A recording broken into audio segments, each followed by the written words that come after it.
So this is going to be an interview. It's not going to be very visually stimulating. I did throw some graphics. They don't mean a lot, but it's more of his experience, and I hope you enjoy it. And I enjoyed listening to these again. These things we've heard growing up, but yeah, this is an interview with my father. This is just like you're talking to me, okay? Years ago, you ended up in the Army. Would you tell me how you came to be that you ended up in the Army? Well, had a little accident of blowing up a road. What you did what? Accidentally blew up a road with dynamite TNT. And so I went to court, and the judge was going to give me 5 years in the federal pen for that. It was government property. And he let me go in the Army. We met with him before the trial, really, and said he told my father I was going to get at least 5 years in the federal pen for it. And I said, well, how about letting me go in the Army? He said, if you go in the Marines. I said, how about the airborne paratroopers? He said, just so it's tough. So we went to court, and my case came up, and he said, are you guilty or not guilty? I said, I'm guilty.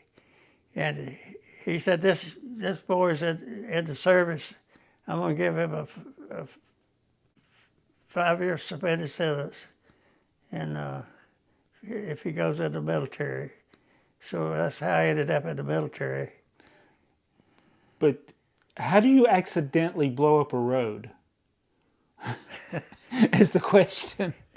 Well, we were just splashing the water with dynamite. We'd throw it in the water, shoot it off in the water to go up 100 feet in the air or something. So we were starting to draw attention to other people, so we're going to make one big blast and leave. But I don't know why it was stupid. We'd stand on the edge of the road and throw it under the culvert and go lay in the ditch on the other side and shoot it off. We even put extra blasted wire on. We were shooting it off with flashlight batteries. And lay down the ditch. We shot the load off, and half the road came up. Rocks and mud fell all around us. One of them had killed us. Oh, wow. And anyway, we ran off, but we went back to get. We left the wire laying in the ditch, and some blasting equipment. So we went back to get that. By that time, a crowd of people were already there. And some poor woman thought we were trying to kill somebody. She said, that was meant to kill somebody half the road up. Had this nice granite rock on the side of the road, on each side of the road, and for the side rails, it tore one end of that off. Oh, wow. It's a remote place in the mountains. I don't want to give the name. Okay.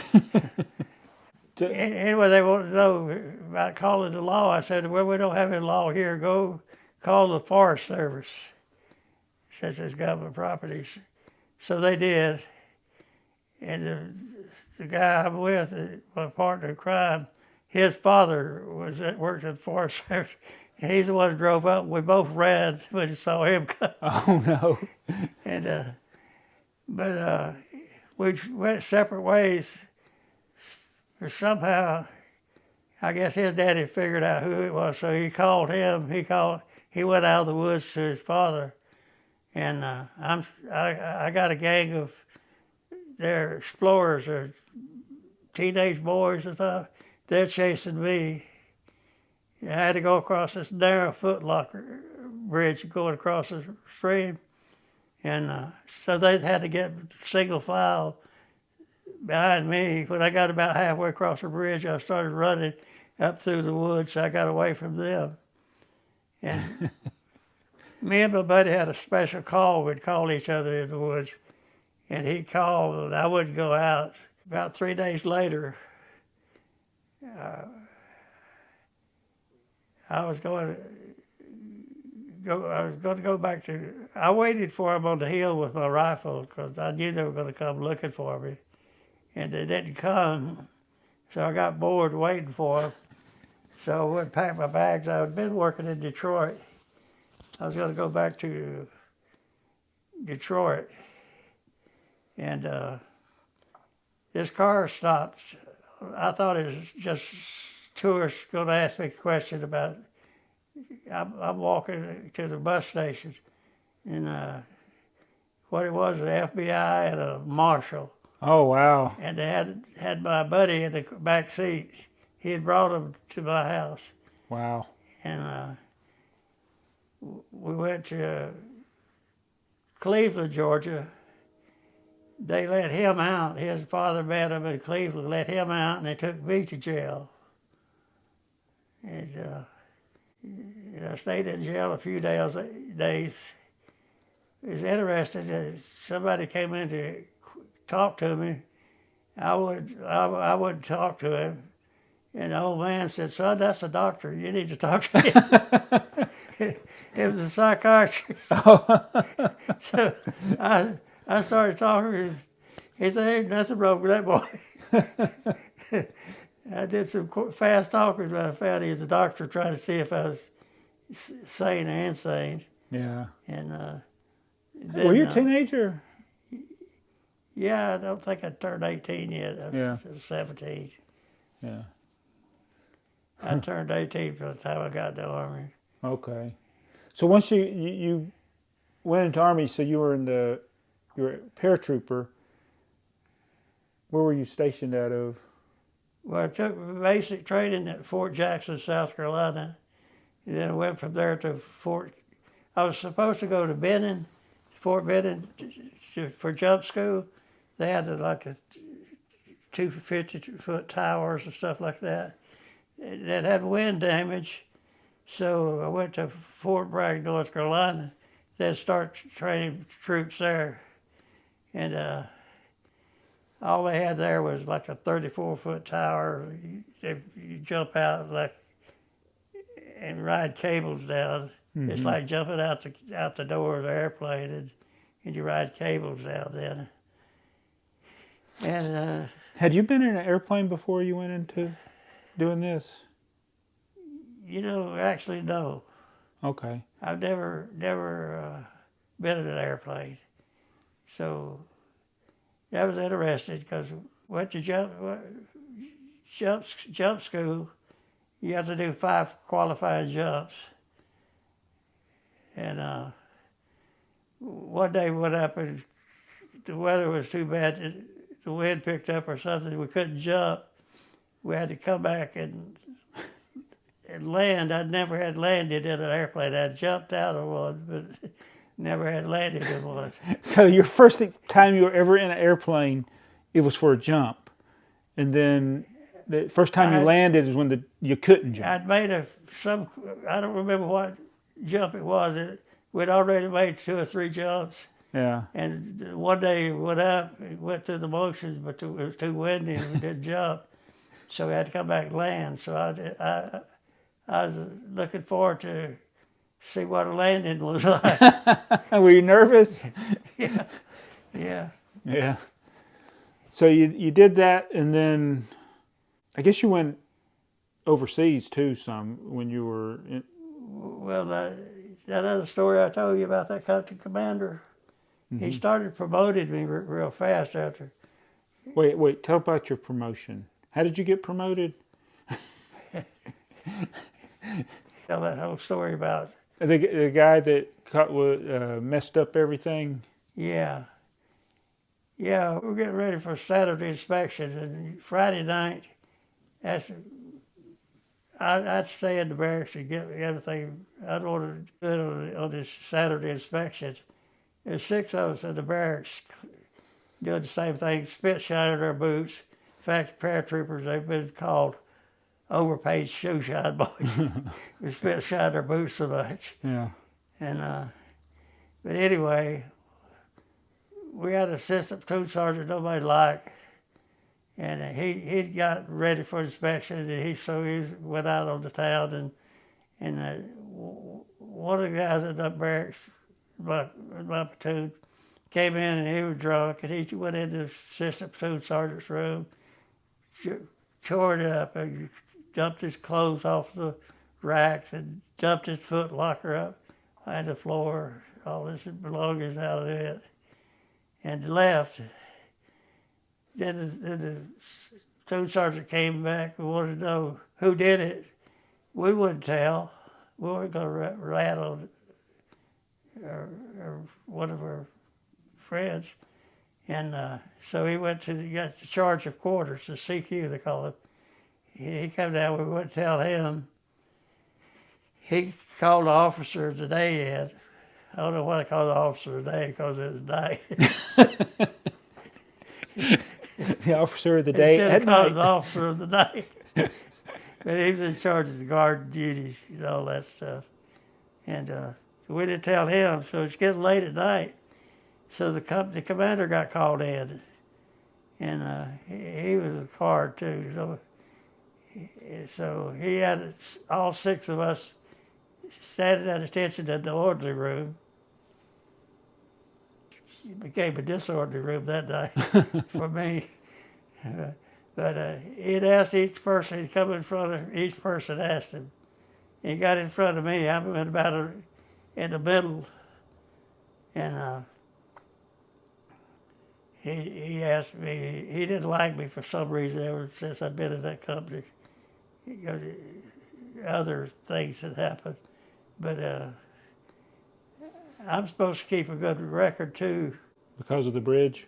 I mean, the Because road? of my dynamite and stuff. Of the bridge, yeah. The commander came in front of me, he asked me how I would tell him.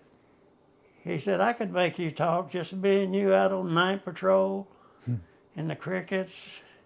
He got real dramatic, and then he started putting his finger in my face. He said, if you don't talk, I'm going to push you and push you.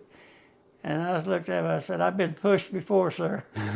And That make him mad. he didn't like that at all. And he went ballistic. He made me stand with my nose up against the wall at attention. And he went back over that Norwegian standing next to me. I'm not saying anything bad about the race or anything, but my buddy standing next to me, it scared him so bad he told who did it. And he let all them go and catch me in. It kept me standing there for hours at attention. I remember I heard somebody outside, as the boy that did it, he heard I was there, and he came up confessing to the company commander, but that didn't do any good. He didn't help me. He still kept me there. He restricted me to the company area. And how'd you get out of that? Well, he shipped my buddy to Korea, the one that did the damage to the platoon sergeant's room. They found other stuff against the assistant platoon sergeant. They shipped him out. I'm the one that left in the company. I was restricted to the company area I'm the one getting punished then. I'd pull guard duty. Sometimes I couldn't go anywhere. They needed to be short one person, and I'd be selected. I wasn't exactly volunteering. Because I just got drafted to go on guard duty, but I'd make colonel's order, or supernumber they called it. The outstanding person on the guard duty don't even have to pull guard duty. Hmm. I'd make that, and I'd send that to my probation officer. It looks like I'm doing real good. I'm getting a reward for being an outstanding person on the guard mount. But at the same time, I'm restricted to the company area. But I did that several times. And that's what I said to the probation officer. And he saw that the company commander would treat me bad, like on the inspection. He wouldn't accept my. He'd say my equipment looked cruddy and all that kind of stuff, and I knew better, but he was just punishing me, and he'd do that often. One day I was expecting the same thing during the Saturday inspection. He made a little insignia on my arm. He promoted me to PFC. Then about 2 months later, I was KP, kitchen police they call it. Mm-hmm. And my platoon sergeant came down and asked me what I'm doing on KP. I said, I was on the duty roster. He said, corporals don't pull KP. So the company commander had promoted me again to corporal. Oh, okay. So you went from PFC to corporal. Yeah. Then they had this outfit going to relieve the 187. The 187 jumped in Korea, but they were stationed at Kumamoto, Japan. That was where they were stationed. It was a regimental combat team. They formed another combat team. We were going to, they called it the first gyro. We were going to move a whole regimental combat team and relieve another one at the same time, simultaneously. And so they needed volunteers for that. I volunteered for that as quick as I could to get away from that company. So I went from Fort Bragg to Fort Campbell, Kentucky. The 11th Airborne was there then. I was under their jurisdiction, but forming that 508 battle group. Mm-hmm. And for the gyro unit. I was a corporal then. A lot of things happened there. Oh. So when did y'all come back from there? 56, I guess. Oh, okay. That was in like 55, 56, or? Yeah, we stayed there 13 months. We were supposed to be there for 3 years. Oh. So when you came back to the United States, you went. When did you go to Fort Campbell? Wasn't that where you? That's where we went to back to Fort Campbell when we came back to the States. Okay, so you were stationed out of Fort Campbell, went over to Korea, Japan. Well, I was stationed in Japan. Yeah, Kumamoto, Kaishu, Japan. Then you came back to Fort Campbell. So Yeah. I want to jump a couple of years to when they did that big jump. Was it 58 or 57? They did the big jump where they had all the people jump? Google it.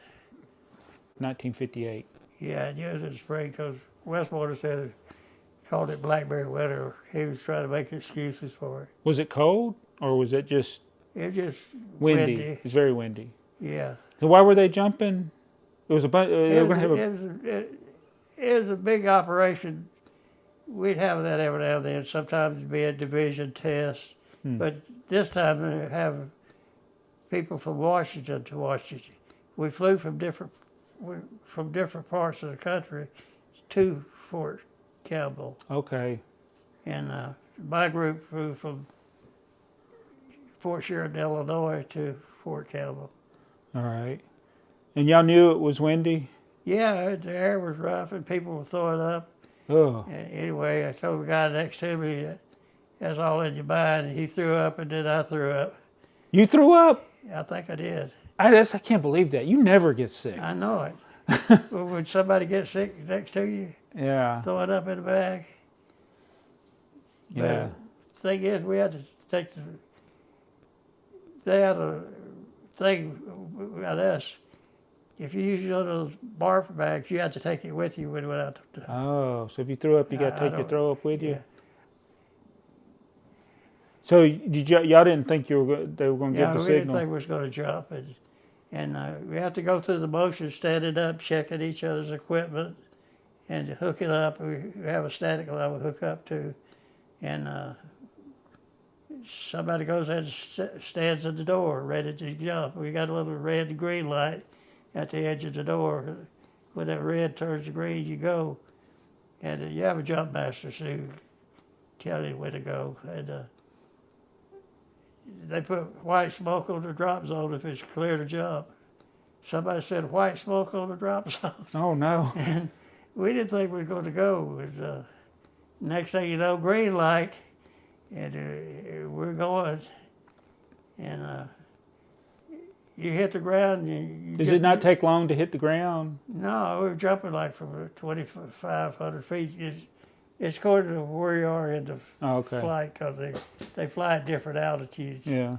Because they've had so many accidents, like when they're all at the same altitude, airplanes have Flown flew into through guys that already jumped. That'd be terrible.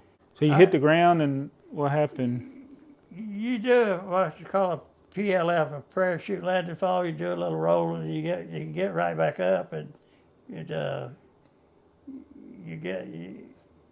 we didn't have quick releases on our shoulders like they have now. We had one in the middle of our chest. You could open it, unlock it, and then straps go through other ways. But we had all our gear on. Our part ups hanging in front, and you got a reserve there hanging in front, and your weapons. You just got a lot of equipment on it. You could get the big release unlocked, but you couldn't get it back through all the others. So it's still strapped in, even though it was unlocked. Yeah. So what happened to you when you were being drugged across the ground? Yeah, I hit this road and I rolled one time, and one suspension line got wrapped up my leg, was pulling me sideways, so I locked my leg together. And you got what's left of that chute, the backpack.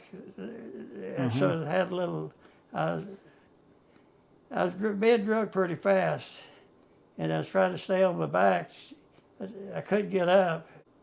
I remember this. He was a non-jumper. He was a medic. He was at the drop zone, and he didn't know much about chutes. I was trying to tell him to spill the air out of my chutes. He didn't know how to do that. I said, grab it and run around. Yeah. But anyway, he managed to spill the air out of my chute. And I just got up and laid down on top of it. Laid on top of the chute so it wouldn't fill back up with air. Yeah, I must have drug 1,000 feet. That grass. Oh, wow. It was making some pretty music. So you had some injuries, or? Yeah, I hurt one of my legs, my knees. And I passed by this one chute. I had this guy covered up. I said, what's wrong with him? They said, he's dead. And I kept going. I thought they were just pulling my leg. And one of my guys in my company was laying in the back of a Jeep, medical Jeep. And he was screaming. He was hurt bad. Oh, no. Blood all over his face. And we went on to the drop zones. Our assembly area. We'd have to do that when we always had an assembly point. Mm-hmm. And I found out later that 5 people had died that day. Yeah, and one of them was on the plane with you, wasn't he? Yeah, one was our medic. It was his last jump. Oh. He was going to be discharged. And he had a superstition about being his last jump, and I told him what not to do that. He was a good friend of mine. We'd go on maneuvers, and we'd always talk about it. He loved his wife, and I loved mine back then. And we had a lot in common. Yeah. And did you have any kids yet then? Yeah, I probably had one. Beaver and Ellen. They were both pretty close. Yeah. I don't remember their birthdays now. I think Ellen, she would wasn't born yet, but she would have been getting there. Yeah. He made a lot of us go back the next few days for a confidence jump. Yeah. So we did that. we dropped all our equipment that we dropped, tore, got hit the ground, and it would just roll when he hit the ground. You know what? Like the equipment? Yeah, like jeeps and artillery weapons and stuff. Everything got tore up that day. Wow. What did they do? Did they have to go back and get all that stuff? And Yeah, there was stuff all laying all over the place. People's weapons. oh wow. Yeah. So that Westmoreland, what was he then? Was he a general or He was a major general, two-star general. two-star general? Yeah. Back then, he was one of the youngest ones. Yeah. So when I wanted to jump to another time when you the filing cabinet story you're always telling Oh, with General Westmoreland. Westmoreland, he come around a lot, you know. He'd come to the area sometimes. You'd be, somebody might be in there. After I made sergeant, I could go in the order room and get me a cup of coffee or water too. I know one day we sitting in there, three or four of us, and Westmoreland walked in, you know. Of course, somebody has to call attention, and I didn't talk to him that day. Just some of the other sergeants had some words for. They talked to him. I just listened that day. But he would just appear like unannounced a lot of times. One day we were out on maneuvers, and fire got started, and he stopped his helicopter right there in the middle of the road, and he led the bunch to put the fire out. I'll tell you a story about that.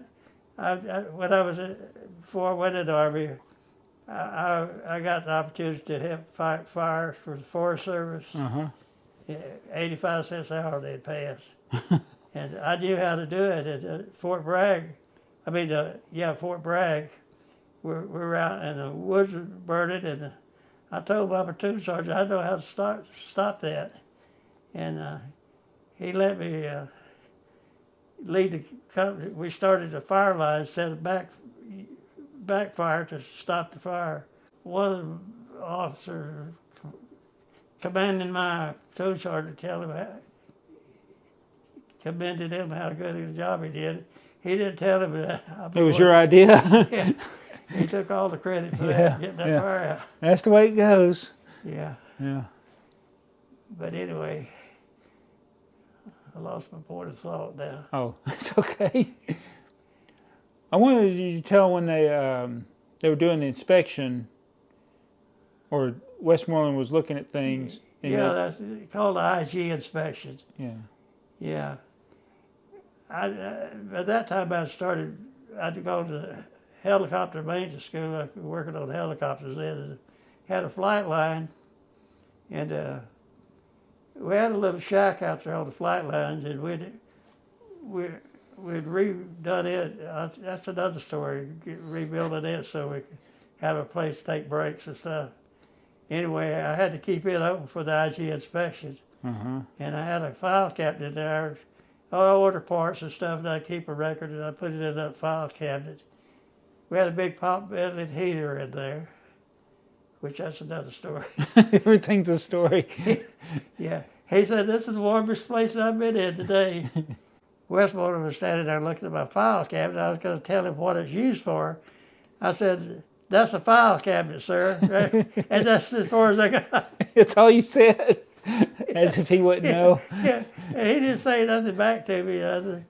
Just he commented how nice and warm it was in there, and he left. You know. And then as soon as he left, the guys in there with me said, "That's a file cabinet."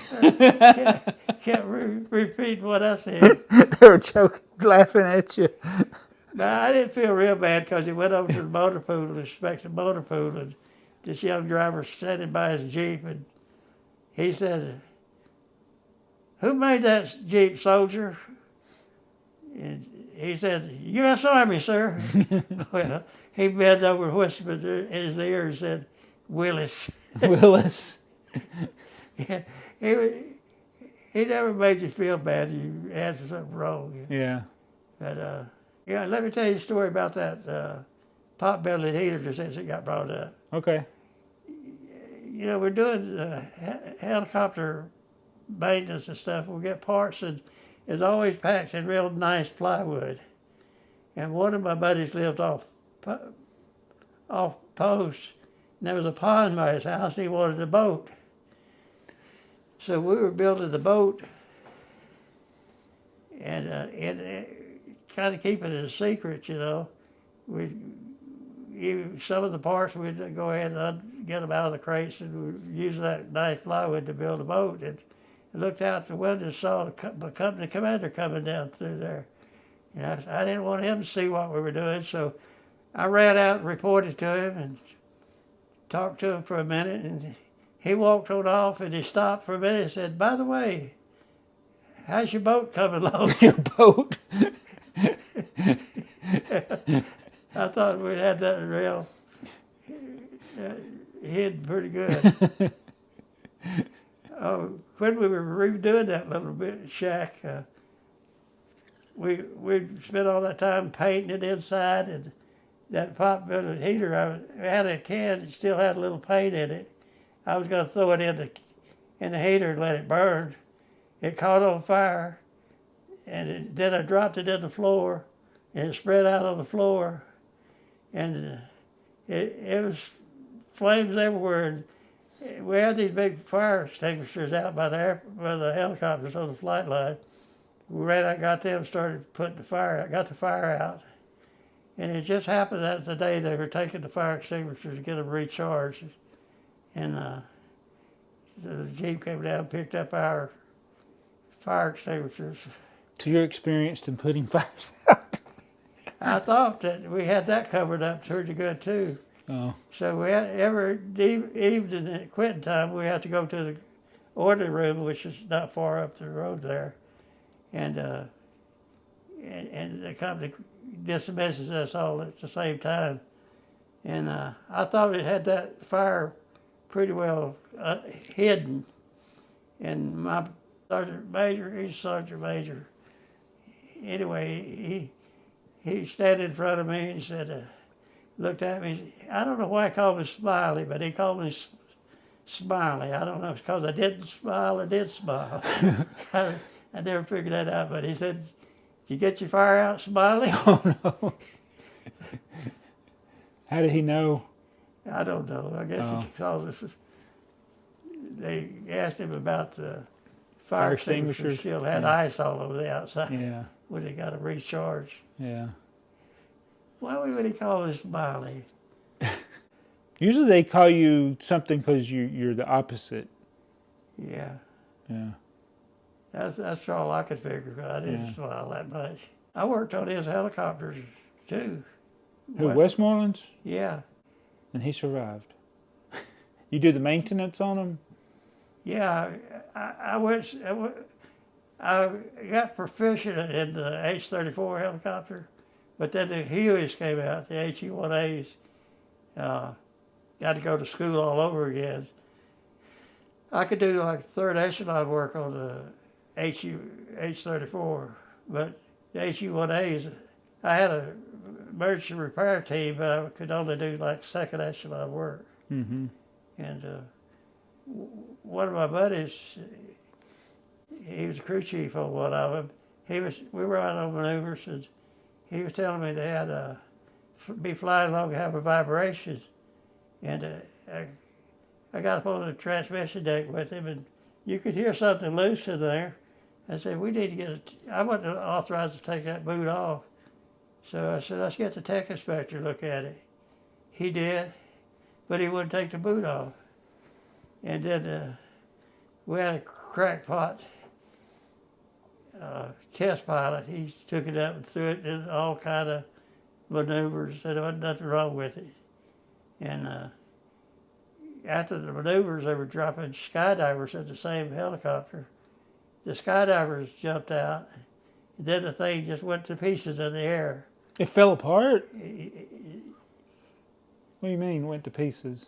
It shot the tail boom off. It was like the blade came down. Oh. What happens? There's a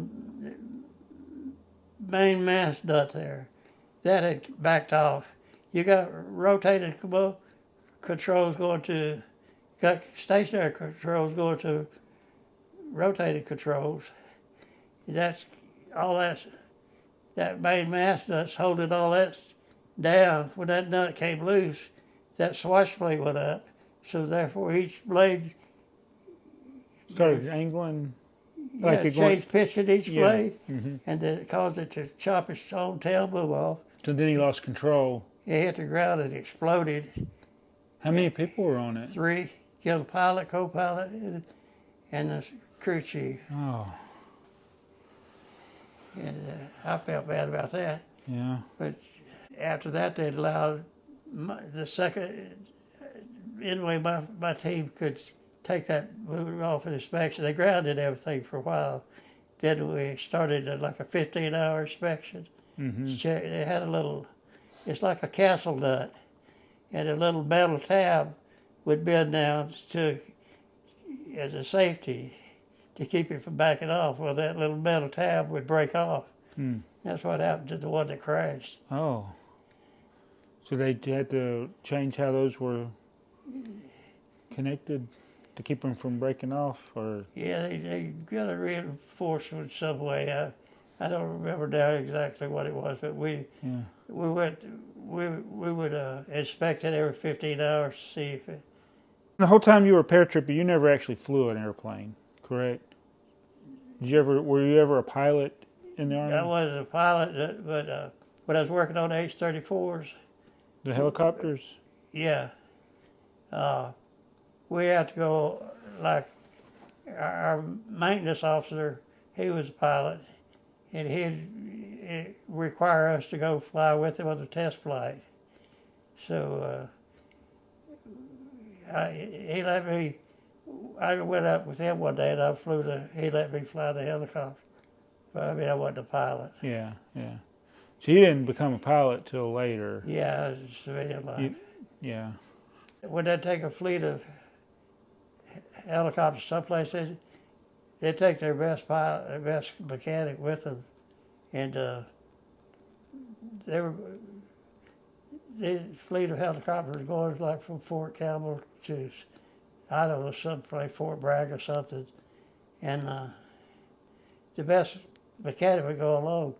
Well, he was on leave that day, so they decided I would go, and I didn't know what to take with me. I've got a foot locker full of stuff, hydraulic fluid, all kind of O-rings and stuff, and tack generators. I was listening to the first sergeant, what he would take. He would tell me, my first sergeant could fly. He wasn't an authorized pilot, but he would, a lot of times I'd go along, and the maintenance officer and him would be going along, and I'd be in the back. Anyway, they're flying along, and one of them got a warning light, and I heard him say, well, "That's okay." They sat down in a field up there in Tennessee someplace. They said, "We got a mechanic on board," and I'm sitting back over, butt all tightened up. I didn't know what. Well, how am I going to fix this helicopter? And anyway, it's got these clamshell doors up on the transmission deck, and I dropped them down with the engine running and the rotor blades turning right over my head.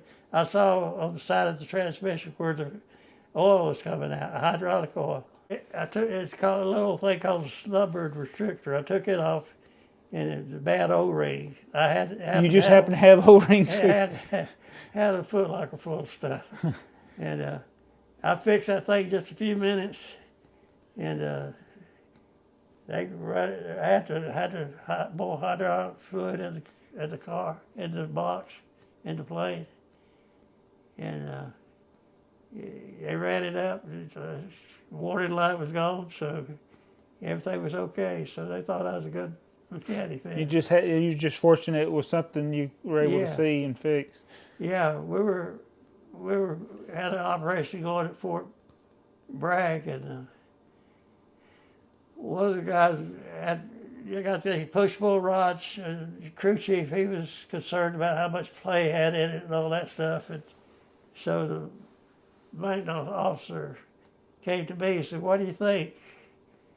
Well, I really thought it'd be okay to just purge them and fly it back to Fort Campbell. But I said, we need to change them. They said, if Oldie said change it, we're going to change it. I was up all night. I had to take that rotor, I had to take the whole tail rotor system off, change each one of those push-pull rods, had to set them just right, safety wire them in a certain way, balance the whole system, put it back on, track it to make sure each blade's going through the same tip pattern. And I was all night changing that thing. I couldn't do that. You were a lot better at being precise with stuff than I ever was. I didn't want to take a chance on it. Yeah. Because I really thought it'd be okay, but his Fort Bragg balancing equipment, it was a little different than ours. But it got it balanced all right. So you went from working on helicopters to working on buildings. Yeah. Oh, we were setting these units on the top of the Peachtree Plaza. We had an old parking lot cleaned out up there. We had to take it up with helicopters. Really? And I was working for Action. They were building this cage. I mean, it's a trailer and a cage all together to carry these air conditioning units up. It was heavy. I said, I knew the type of helicopter they're going to use. You didn't? I said, it's not going to pick it up. They said, oh yeah, we've checked the weights and all that, the weights of the units. They put that unit on and pulled it down to that parking lot. They hooked up to it. You couldn't lift it? It wouldn't lift it. And he just said, cut it off. He said, they disconnected it. And they had to take the units apart, take part of it up. Yeah. So it'd be light enough. Yeah. Then reassemble it up there. Yeah, would have got it on the roof, yeah. But it's heavy steel cage. If they made it out of aluminum, that'd have been something different, you know. Been lighter. So you never, when you jump, you didn't really have a fear of it, did you? Well, you're concerned a lot of times, yeah. Sometimes more than others. Oh. Yeah, like in Japan, we had a buddy that was real afraid of jumping. And he'd tell me that, you know. Well, we dropped out of those DC-3s, the C-47s, I think they called them back then. And we just had we had this, it's like a temporary field, you know, just, we'd take off on this field and jump, use the same field as the drop zones. Well, my load had already jumped, hit the ground. They took another load up, and we were watching them. Just 2 or 3 people came out and just stopped. Then it flew around, came back, then it started jumping again. What happened? My buddy, he got scared and froze at the door. Oh. And so they went around again and threw him out. So, well, they're not supposed to do that. They're supposed to court-martial you. If you didn't follow your order? We could quit on the ground. We were not allowed to quit in the air. They'd court-martial you if you froze in the air. Yeah. But they didn't court-martial him. He broke his foot when he hit the ground. Oh, but wow. He was really afraid. He broke his ankle. He told me, "Only I'm scared." Yeah, he called you oldie?